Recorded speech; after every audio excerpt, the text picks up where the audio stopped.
Hi, and welcome to Crash Course Cryptozoology. I hope everyone had a fantastic 4th of July, if in fact you do celebrate it. I'm actually recording on the night of the 4th, and I was sitting here as fireworks are going off outside, and I thought that I would cover a subject that I think is relatively colonial, one might say.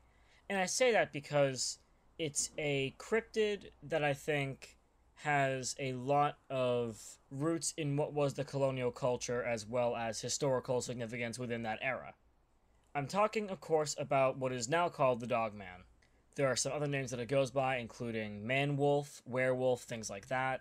Dogman tends to stick because it doesn't seem to have the same stigma as the term werewolf, for instance, which implies supernatural qualities, while the Dogman is certainly not always reported as such. And in fact, that's sort of the purpose of today's video. I wanted to discuss a theory proposed by Linda Godfrey, who you could almost say is a Dogman expert. She's been studying the subject for over 25 years.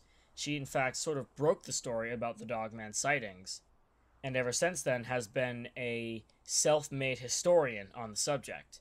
She's certainly one of the greatest self-made cryptozoologists in the field. And I had the lucky chance to interview her on my Crash Course Cryptozoology podcast not too long ago. Her theory was first introduced to me on that podcast. Before I go any further, I feel that perhaps a more detailed introduction to the Dogman subject is appropriate so that we can further lead into the theory a bit more cohesively. The Dogman has been described throughout history, obviously, but in the context of the American Dogman as a cryptid, I believe sightings began in the mid to late 20th century, at least reports that would classify as Dogman reports.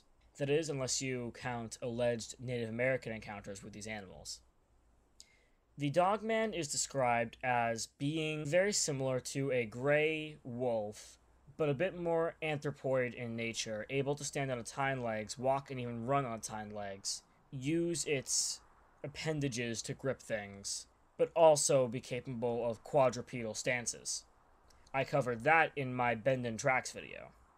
Now, where Linda Godfrey enters the fray is when she sort of broke the story about all of these sightings taking place, specifically in the Michigan and Wisconsin area. Again, she's been a bit of a historian on the subject ever since, and when I spoke to her, I asked her if she had any ideas for herself of what she thought the Dogman could be. One of the theories that she proposed to me, she called the indigenous Dogman theory.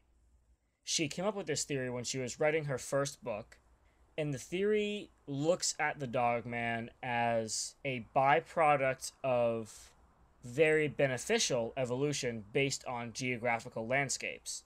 Now, I'm going to simplify that.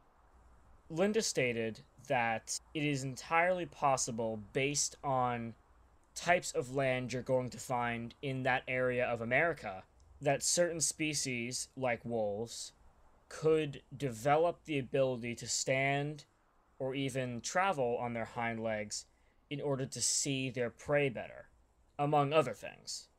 Now, this is a bit of a radical idea, but it's really not that misplaced. Whether it's true or not is another matter, but misplaced, I wouldn't say so.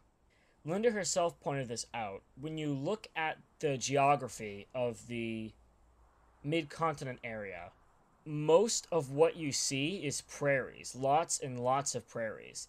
And in a lot of these prairies, the grass grows to over 10 feet tall. Of course, that's not every prairie, but the point is, the grass is very tall. And if you're on four legs, you can't exactly see that well through it. However, if you can stand upright, you're going to immediately become the master of the prairie.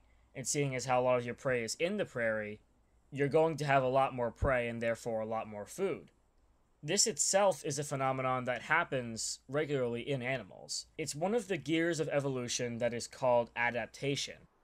Adaptation is basically the concept that animals will either intentionally or unintentionally change in genetics over time to adapt to their environment better.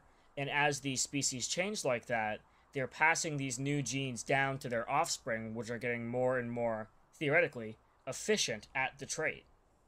If you're a wolf and you can't see your food, why not just stand? And if you stand enough and you pass it off to your offspring, who's to say those offspring aren't to have an easier time standing?